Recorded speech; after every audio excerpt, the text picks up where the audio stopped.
¿Qué tal, Carlos? ¿Cómo estás? Buenas tardes. Pues mira, yo coincido con el arzobispo, que además es presidente de la Conferencia del Episcopado Mexicano. Es como un documento, déjame decirlo de manera académica, seria, pertinente, mañoso. Es un documento mañoso, la verdad, porque te habla de números, te está hablando de números, pero son números que esconden muchas cosas. Por ejemplo, dicen, bueno, pues son 33 miembros de la congregación que han abusado de menores, pero unos ya se murieron, otros ya dejaron la congregación, otros no se ordenaron, y entonces quedan 18.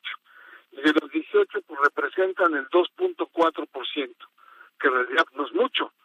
Sin embargo, pues sabemos muy bien que es un número importante, un número trascendente. Otra cuestión es, no dan nombres. ¿Quiénes son esos 18? ¿Dónde están? ¿Están encarando la justicia o, como ellos dicen, los tienen ahí resguardados sin un desarrollo, por así decirlo, pastoral o sin contacto con jóvenes? Pero son criminales, no han faltado a la fe, no han hecho no solamente un pecado o a la espiritualidad, han cometido un crimen y tienen que pagar por ello. Por eso, y hay muchos otros detalles que muestran que son datos como sesgados. Lo que sí creo que la mayor tensión es el tema de Marcial Maciel. Ya sabemos, por lo que dicen, 60, pero la pregunta es, ¿cómo es posible que en tantas décadas no sepamos una denuncia, un señalamiento, un cuestionamiento? Porque Marcial Maciel, si tú recordarás, murió en la impunidad. No solamente murió en la impunidad, sino murió como un santo. Había un culto tal de la congregación hacia su fundador que muere realmente como una persona venerada, rechazando todavía en ese momento las acusaciones, los señalamientos ya innegables del Vaticano, etcétera. Entonces, yo creo que el texto falta un análisis, digamos, autocrítico, más agudo, más penetrante, más punzante, de cómo es posible que haya ese silencio estructural al interior de la Iglesia.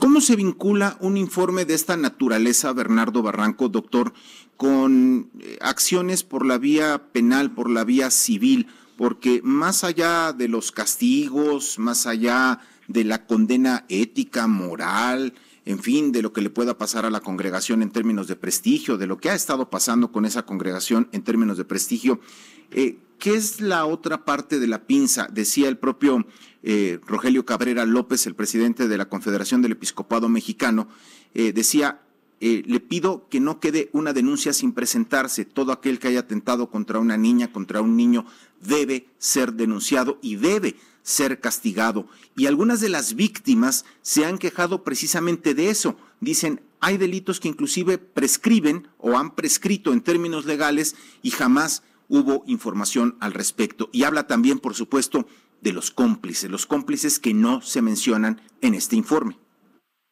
Sí, mira, el tema es que la denuncia de la pederastia pasó por diferentes niveles. A finales del siglo pasado, principios de fueron las denuncias periodísticas, las investigaciones, el Boston Globe el Globe y muchos otros periódicos en Estados Unidos, en Australia, en Europa. Hubo un boom de denuncias. Después fueron las denuncias de las propias víctimas frente a la actitud fría, distante, encubridora por parte de la Iglesia. Y hoy que la Iglesia ha sido muy sacudida, que ha tenido incluso grandes reuniones como la cumbre contra la pederastia que se dio este año en febrero, el tema es una tercera generación que tiene que ir más allá de la denuncia mediática, de la denuncia de las víctimas, y que tiene que pasar por la atracción de los gobiernos, de las leyes civiles, de las leyes seculares. Ahí está la cuestión, porque si tú me apuras, ¿cuál es la sanción máxima de la Iglesia? Te expulsan de la estructura, te convierten en tema aquí es que estos crímenes tienen que ser pagados según las leyes locales. Y hay países que atraen como Estados Unidos, como Chile, Brasil, Australia, que han desarrollado legislaciones que les permite a los gobiernos intervenir de manera directa, ¿no? Y resolver casos y no esperar a que pasen larguísimos meses, años, para que se pueda ir decantando uno de estos casos. Entonces yo creo que el siguiente paso, la siguiente generación en todo esto, es desclericalizar la pederastia al interior de la Iglesia. Y aquí habría que pedir al gobierno que tenga una legislación más ad hoc, pero por lo visto, en la reforma, este proyecto de reforma de Morena, es todo lo contrario. Más bien es proteger a los curas siguiendo esta lógica, digamos, tan dañina del fuero religioso, es decir, de los privilegios que tienen el mundo clerical. Creo que el tema de fondo a futuro es precisamente el tema de leyes que apliquen sanciones duras frente a crímenes cometidos por sacerdotes o religiosos. Para tratar todavía de entender, de comprender la magnitud, la dimensión de lo que estamos hoy informando, Bernardo Barranco, ayúdanos a recordar en qué cimentó Marcial Maciel un poder extra supranacional, es decir, un poder que abrazaba, que tocaba, que tenía tentáculos en el Vaticano, que hubo trabajos de denuncia, de seguimiento como el de Alberto Atié, ex sacerdote católico que estuvo muy próximo, inclusive que entregó a Joseph Ratzinger un informe, un documento con pruebas y que fue, digamos, archivado o fue simplemente, hubo un caso omiso sobre ese tipo de denuncias. ¿Cómo nos explicamos hoy, a 11 años ya de la muerte de Marcial Maciel y a otros tantos años más de esos muchos crímenes que hoy se confiesa la propia Congregación de los Legionarios de Cristo cometió?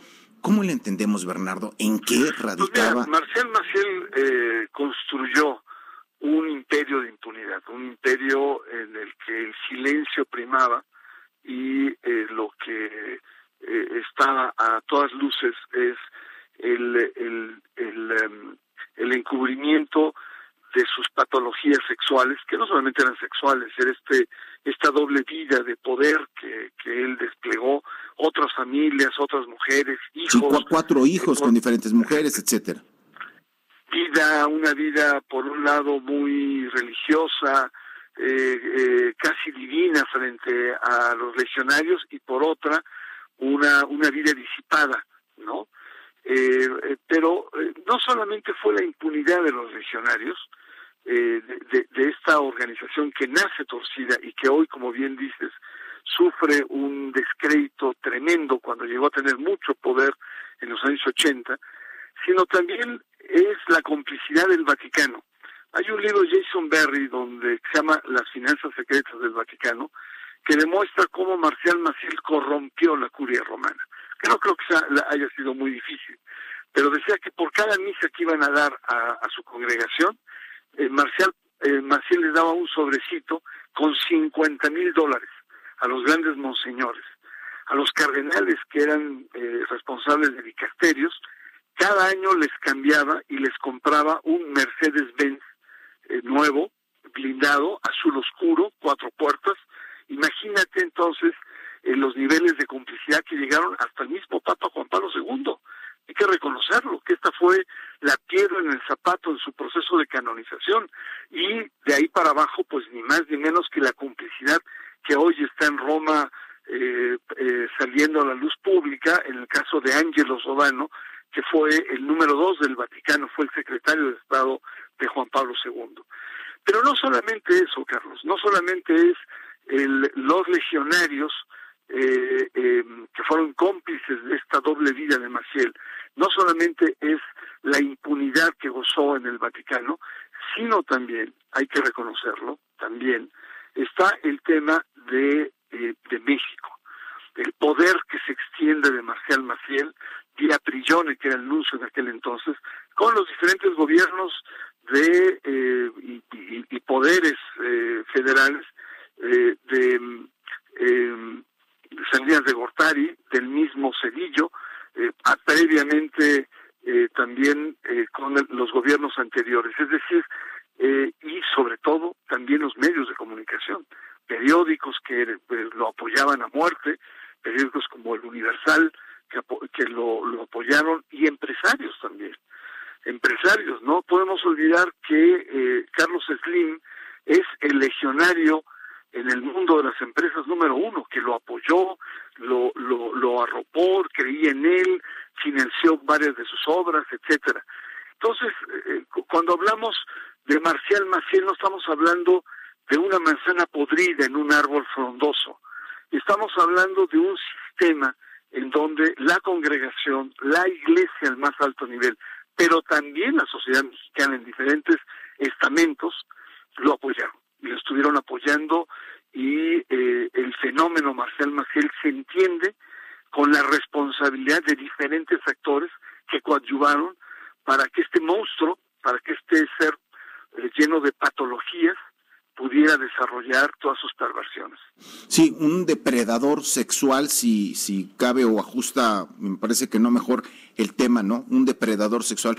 Por último, Bernardo, abusando de tu generosidad y de tu tiempo, está de moda en la plataforma Netflix, ¿no?, de streaming, esta película Los Dos Papas. Yo ya tuve la oportunidad de verlo y sin ánimo de espolearle a nadie de qué se trata, bueno, pues habla precisamente de la convivencia entre el emérito Papa Benedicto XVI y el Papa Francisco, Jorge Mario Bergoglio.